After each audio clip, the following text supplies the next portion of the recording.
It's been a week of high drama in the Brexit process, with votes in the British Parliament to reject the withdrawal deal for a second time, rule out a no-deal Brexit and seek an extension to the process from the European Union. Ireland is the EU member state which will be most affected by the UK leaving, not only because of its open border with Northern Ireland, but also its close political and economic ties to its nearest neighbour. My guest today is Simon Coveney, Ireland's Deputy Prime Minister, Tánaiste in the Irish language, and also the Minister for Foreign Affairs and Trade. Thank you very much for coming in to speak to us. Oh, thank you for having me. What do you make of the developments we've seen in Brexit in Westminster in recent days on Brexit?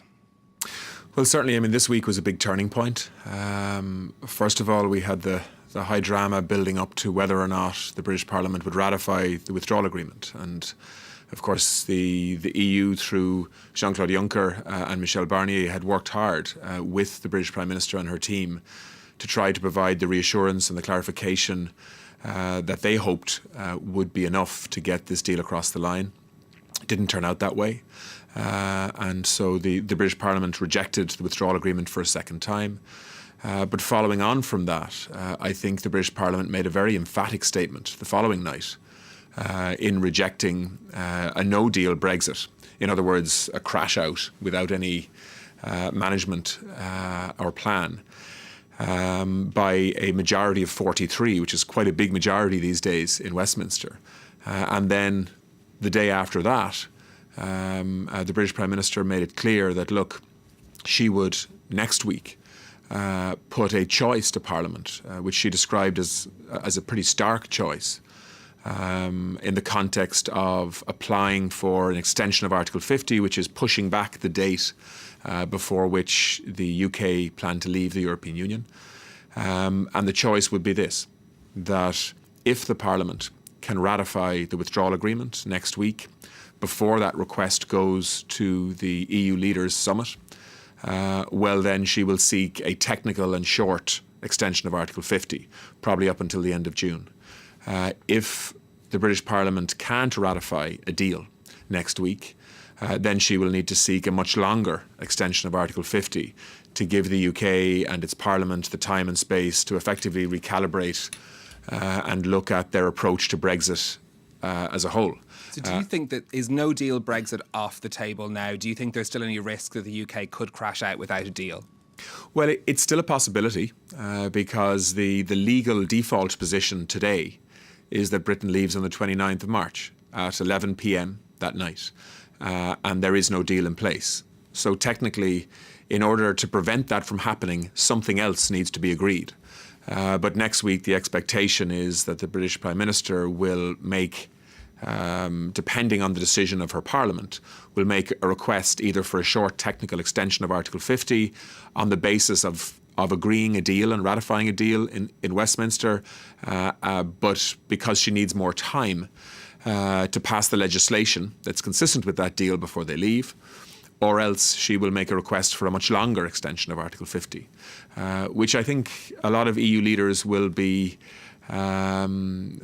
questioning of, because of course they will want to understand that if there's a long extension asked for, they'll want to know the purpose for that and how Britain intends on finding a way to get a deal that is good for Britain, but also recognises the priorities that the EU has too, in terms of protecting its own single market, its own customs union, and all of the other things that the EU has been adamant about during these negotiations. And what would convince the Irish government to support a longer extension? What sort of what sort of promises would need to be made by Theresa May?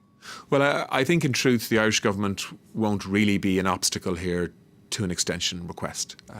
We recognise Ireland probably understands British politics better than any other country in the European Union. Britain and Ireland in many ways are intertwined economically, politically, family ties and so on. It's a very, very close relationship. We share the island of Ireland together. Northern Ireland is of course part of the United Kingdom. We have a shared responsibility in terms of the peace process there. We're both co-guarantors of that agreement, which is just over 20 years old, which of course has been a big challenge in the context of the Brexit negotiations in terms of how do we protect that peace process? How do we keep an open border which reinforces the normality that you enjoy today on the island of Ireland in comparison to 20 years ago when the border was such a source of division? But no, I mean, I think, the Irish issues linked to Brexit, I think, are very clear. They are EU issues now too. I think the UK understand that, as do all of our partners across the EU. But we won't be an obstacle to an extension. But I think there are many EU leaders who will want to have a clear plan that goes with that request for an extension of whether it's 9 months or 21 months or whatever the ask is. And what do you think that they'll be looking for? Were they looking for a promise of, another referendum, an election? Will that be the sort of event that will have to be there for those EU leaders to agree to a longer extension? I don't think the outcome will be clear in the context of a longer extension. I think it'll be a process that the British government will need to bring forward, probably offering indicative votes to their parliament in terms of trying to get majority consensus on the way forward, and then time to be able to enact that. And we don't know what direction that will take, to be honest. And really that is a matter for the British government to come forward with a persuasive argument as to a request for more time that can allow Britain as a country, but also the British Parliament, to find more consensus around their approach to Brexit, because they have found it very, very difficult to do that to date. You've been meeting France's Europe Minister while you've been here in Paris. Do you get an impression that the French too would support an extension to the Brexit process? Well, I mean, I think President Macron has been quite firm on this issue, that if there is a request for a long extension, he will want to see the purpose of that, a plan to go with that, to chart a new way forward. And I don't think that's an unreasonable request. And certainly I think the British Prime Minister, to get agreement in her own parliament as well as to get agreement amongst other EU leaders, will want to actually put a clear proposal as to how Britain would use that extra time to be able to, first of all, find agreement within the United Kingdom for the kind of Brexit that they're looking for, but also obviously to get agreement with their EU partners during the process, to be able to do that as well. During the process up until this point, there's been so much focus on the question of the border guarantees in Ireland, the border between Ireland and Northern Ireland, the so-called backstop. It was the issue that Theresa May was sent back to the European Union to look for more assurances on. Has that issue now gone away for what's happening in Westminster? It doesn't seem to have the same focus it did before this week. Well, look, I mean, that's a matter for the Westminster system. But, we worked hard with Michel Barnier and his task force to try to provide reassurances to the UK.